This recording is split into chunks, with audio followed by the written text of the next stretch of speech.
The next day at work, their boss, Kurokawa, introduced a new project to promote the company to fresh graduates. The idea was to create an online blog called Our Worthwhile JTC Life, showing the happy work and home life of a couple working at JTC. Since everyone already thought Rika and Takuya were living together as a married couple, Kurokawa suggested they be the face of the blog. Both were shocked. Rika quickly said it wasn't a good idea, and Takuya worried it might be a trap to expose their fake story. They had already received some strange phone calls, and this just made things more risky. Rika felt like saying no was the safer choice. But Takuya didn't agree. He reminded her about the Alaska transfer and said he didn't want her to go, and he didn't want to go either. He wanted them to do the project. Rika also thought maybe they should, but she asked for more time to think about it. She pointed out that if they agreed, it would mean actually living together, most likely at his place since it was more suitable. She was also worried about how the change would affect Kama-chan, Takuya's pet cat. Since she wasn't good at making quick decisions, she asked for a few more days. 5 days passed and Rika was still thinking. Takuya, used to her mix of emotions and logic, waited patiently. Finally, Rika made up her mind. She said they should do the project and showed Takuya a plan she had created, called the Stay Within Bounds Plan. It was like a guide to help them live together without trouble. The plan included 3 main rules: no sudden actions, pay attention to your own feelings instead of trying to guess the other person's, and raise your hand before doing anything. She believed these rules would help keep things calm since both of them weren't great at dealing with social situations. Takuya asked if the raise your hand rule applied at home too, and Rika said yes. It sounded strict, almost like prison, but she explained it was about staying organized. She also confirmed they would live at his apartment for both appearance and Kama-chan's comfort. When the topic of rent and bills came up, Rika wanted to pay for utilities at least, while Takuya thought she didn't have to pay anything. They had a small disagreement, but settled it quickly. They also agreed to drop the raise your hand rule during normal conversations. It was just too awkward. Then, Rika brought up a new idea. She wanted to set up a tent inside the apartment. Since there would be 2 people and a cat, she didn't want Kama-chan to feel stressed. The tent would be her space, and she'd only come out when needed for the blog. She decided the best spot was near the window where the cat wouldn't be disturbed. Takuya agreed, although a bit unsure. Just as he was about to ask about dinner, remembering to raise his hand, Rika jumped in and asked first. Takuya offered to go buy food. Rika hesitated, but eventually let him handle it. While Takuya was out shopping, he couldn't stop thinking about how strange their new situation felt. He wondered if this meant they were really going to live together. Back at the apartment, Rika was setting up her tent. It turned out to be much bigger than she expected, and she started worrying it might take up too much space or bother Takuya. As she thought about all the little things that needed planning, her focus shifted to Kama-chan, the cat, who she believed was the true boss of the apartment.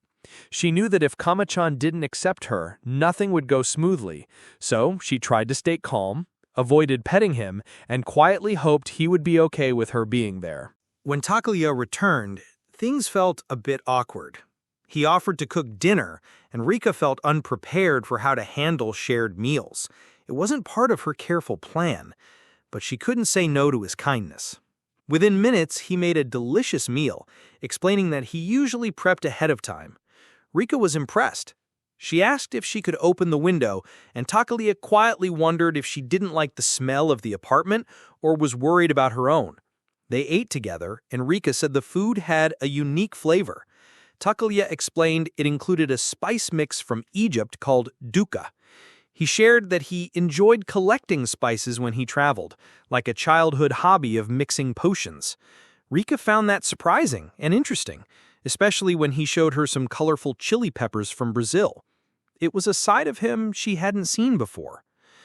After dinner, Rika realized she was facing a new challenge. She needed to change clothes, brush her teeth, and use the bathroom, but she didn't feel comfortable doing any of that with Takuya so close.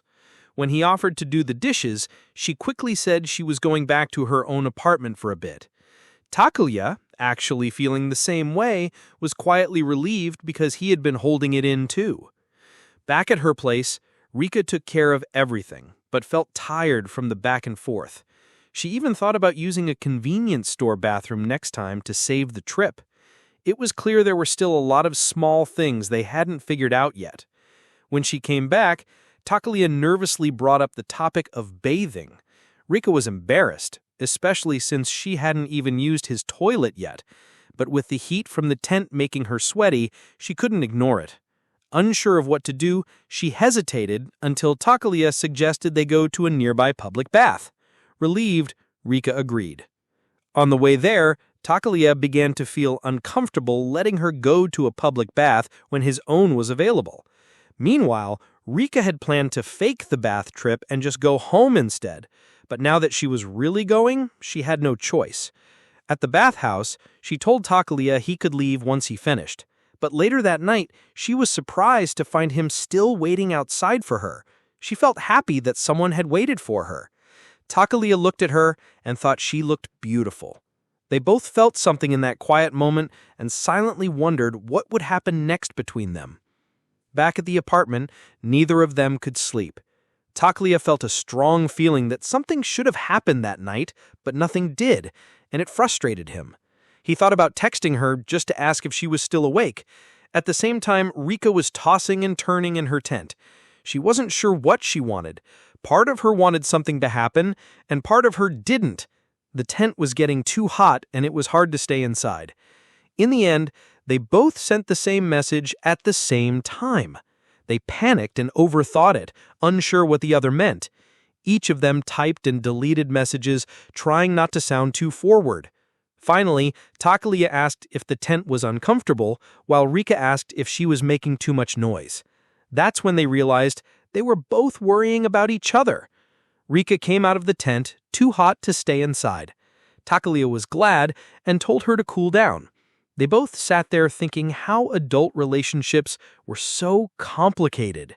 Every small action seemed important, and every decision felt heavy. Takuya even started wondering if getting married might make things easier between them. Maybe that wasn't such a bad idea.